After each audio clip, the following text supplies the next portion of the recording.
All right, welcome to another UFC update reaction podcast. I mean, it's been like 4 days since the pay-per-view, and yeah, what an emotional victory for Kamaru Usman. I mean, when he won, he was so hyped up, man. I mean, when he won against Gilbert Burns, he was really hyped up. He was like, "I'm the best." He did an interview recently with Brett Okamoto of ESPN MMA. And he doesn't feel like he should be fifth on the pound-for-pound ranking system. Like, the top four are still amazing. I mean, you got Khabib, Jon Jones, Israel Adesanya, Stipe Miocic, and he's number 5. He doesn't feel like he feels he should be higher. He asked if the ranking system is based on a popularity contest, and if it is, then he should be, then he's okay with it. But if it's just based on the best fighter, he feels like he's better. He never felt he got the respect that he deserved. He said he really wants Jorge Masvidal because Jorge Masvidal keeps running his mouth. So it looks like the Ultimate Fighter is gonna have Jorge and Usman. They're gonna coach for the Ultimate Fighter this summer, and then afterwards they're gonna fight.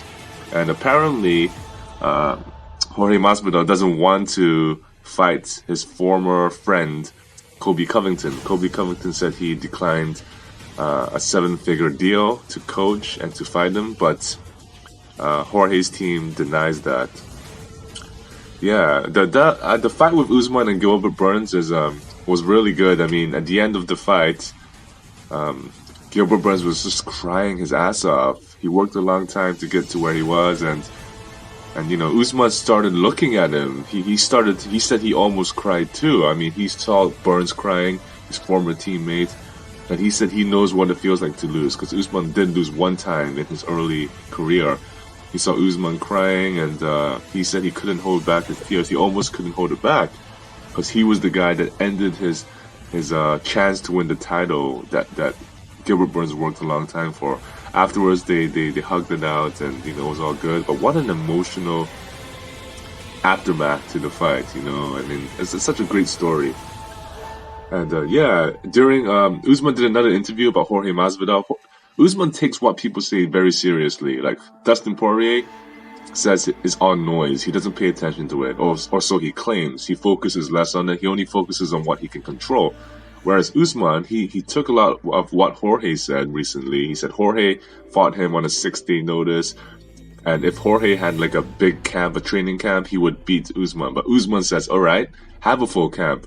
He said he will knock Masvidal out next time. He wants to end. He wants to shut his mouth. So that makes for a good fight. I mean, Jorge versus Usman did 1.6 million buys last year on a 6-day notice. And the Usman Burns fight did 500,000 buys, because Burns isn't a big name. Masvidal is huge. And Usman said that prior to last year's fight, Usman did weigh 195 pounds. Like, because he was told that the fight with Burns was off, right? So he said he lost 5 to 6 pounds that day when he was told he was going to fight Masvidal in 1 week. He just trained and cut a lot of weight. He says he could take out George St. Pierre if George St. Pierre were to come back. However, GSP did say he's not interested in fighting Usman. Usman did say Usman and Khabib are very close with each other. They're not interested in fighting each other. That would be an interesting fight. Usman from Nigeria, Israel Adesanya, the middleweight champion, they are not going to fight. So Usman did say he would be okay with the idea with moving up to the middleweight division, 15 pounds higher, if Israel Adesanya moves and stays in the light heavyweight division. So that should be interesting. I mean, they're both Nigerian. They don't want each other to take a belt away from each other, so they have respect. Yeah, lots of emotion. So here's in April, I think Paulo Costa, middleweight contender, is going to fight Robert Whittaker, and it's going to be another ABC show that month. They had one last month with Max Holloway versus Calvin Kattar, and it was a really successful main event. Paulo Costa versus Robert Whittaker would be a great one, but Costa turned down that date 1 week before. He turned down the date that was scheduled to be 1 week before. He wants to fight on April 17th or something. I don't know why. But yeah, UFC 261 April. They haven't confirmed it yet, but they want to do a rematch with Brandon Moreno versus Davison Figueiredo for the flyweight title. Because in December, a couple of months ago, it was considered to be one of the best fights of the year, and it was, man. If you can find a way to watch that fight, I recommend it. More news. Miley Cyrus responded to Marquez, Julian Marquez's supposed call out, and I say that in quotation marks. He said, "Will you be my Valentine?" And then Miley Cyrus actually replied saying, if you shave MC, the initials of Miley Cyrus, on his chest, she is all his. She said, "I will be yours," right? And then Marquez replied with if you shave my nickname, if you tattoo my nickname on your chest, we can make a deal. And the entire internet community thought that was a stupid tweet to make. Miley Cyrus responds on Instagram story saying that you could have been mine, but you dumb. But Julian Marquez spoke to TMZ Sports and said he feels he can still get Miley Cyrus, and he's just kind of playing games right now. But most people think it was stupid.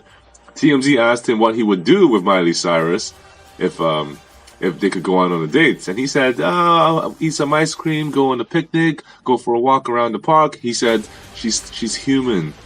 She's also human, and they would have a good time. So this is very interesting. I don't know how this ended up being a potential relationship from a call out, from a post-fight call out.